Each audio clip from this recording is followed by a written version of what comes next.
So I haven't posted in a while. Today is day 27 of my $1 million challenge, nearly a month into the challenge. And to date, I have currently made $0.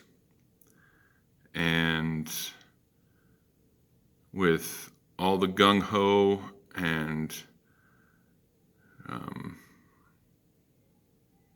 everything that I've had going into it, for some reason I'm not surprised that it's been this difficult. Difficult not in a traditional where I put forth the effort and came up short or didn't have the right marketing or anything. Difficult more in the mental sense and the completion of tasks that would lead to monetary success. I have storyboarded and have three storybooks that are completely ready to just put out there and publish and get things rolling. I have discovered how I would like to go about getting the $1 million. The trick has been, seems that every time that I have a moment to work on this, something comes up and it gets pushed. And I think that's the story of every time I've ever tried anything, is the prioritization of the task at hand. And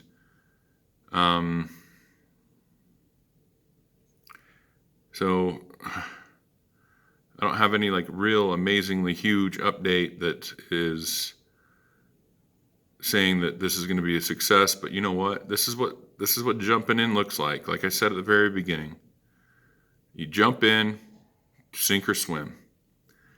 And at the darkest moment when it feels like you're about to just not be able to make it, if you just press through that and keep making giant momentum swings, it'll happen. So I haven't given up on this. I'm not going to give up on this. Ultimately, the challenge was till the end of January, but I'm trying to push it to the end of this year because I know, like, the main reason is, just to be totally blunt, is as an artist, if I don't give myself a deadline, I don't finish things. And the point in case is I did a painting for a feature film, and I forced myself to be done a month earlier than was required.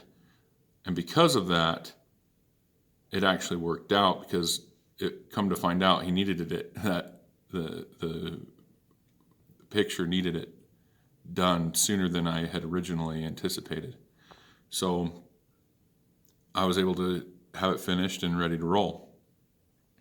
So that's where that idea of pushing it up a month came from, was that success.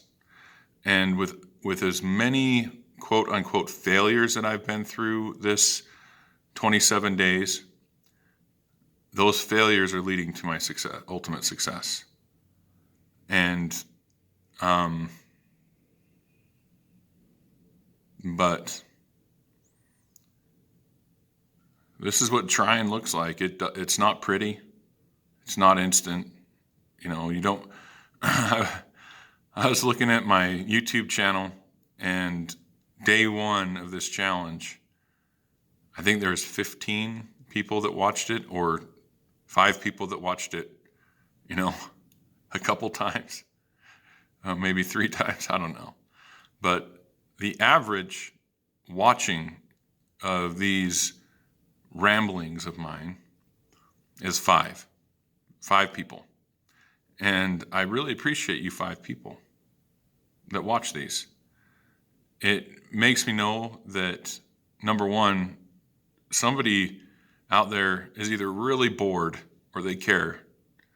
And, you know, as much as I come off as a confident person that doesn't care what other people think, and I try not to care. I really do care.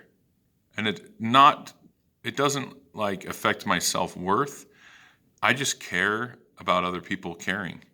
And it makes me know, like, I remember back a number of years ago when I was in my darkest place, I went on a vacation, quote unquote. It was one of my clients said, "Hey, come up and we'll watch a football game together." And it was up in Michigan.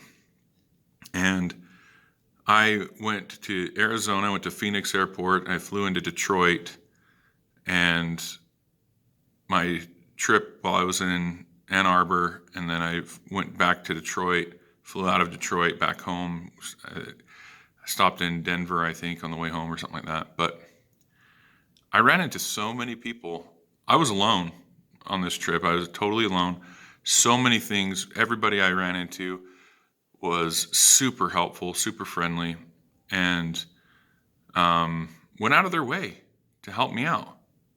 And I needed help a number of times, making flights and finding transportation to where I needed to be at the hotel and everything.